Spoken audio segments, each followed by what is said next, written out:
ఒక special drive కూడా women and child welfare at the same time education department, home department కలిపి ఒక special drive కూడా ఏర్పాటు చేసుకుంటున్నాం. ఆ స్పెషల్ డ్రైవ్లోని కూడా ఈ గాంజా గురించి చెప్పడం ఒక ఎత్తు, ఈ చైల్డ్ అబ్యూజింగ్స్ మీద, ఈ పోక్సో యాక్ట్ మీద కూడా వాళ్ళకి ఒక అవగాహన కలగాలి. ఇప్పుడు ఫర్ ఎగ్జాంపుల్ చాలామంది ఏమనుకుంటారంటే మైనర్ గర్ల్ తీసుకెళ్ళిన తర్వాత ఎవరు తీసుకెళ్తున్నాడో వాడి మీద కూడా పోక్సో యాక్ట్ ఉంటుంది. చిన్న మైనర్ గర్ల్, మైనర్ బాయ్ అయినా కూడా పోక్సో యాక్ట్ దానికి ఇంప్లిమెంట్ అవుతుంది.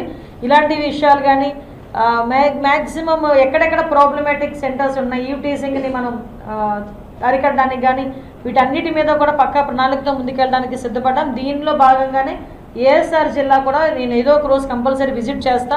అక్కడ ఎక్కడైతే ఈ గాంజా ఎక్కువగా ప్లాంటేషన్స్ ఉంటాయో అటువంటి ఏరియాస్లో వెళ్ళి ఆ గిరిజన ఫ్యామిలీస్తో నేను ట్రైబల్ వెల్ఫేర్ మినిస్టర్ మేమందరం కలిసి వెళ్ళి ఒక గ్రూప్ ఆఫ్ పీపుల్ వెళ్ళి వాళ్ళకి అవేర్నెస్ క్రియేట్ చేయడానికి కూడా మేమందరం కూడా సిద్ధపడుతున్నామండి.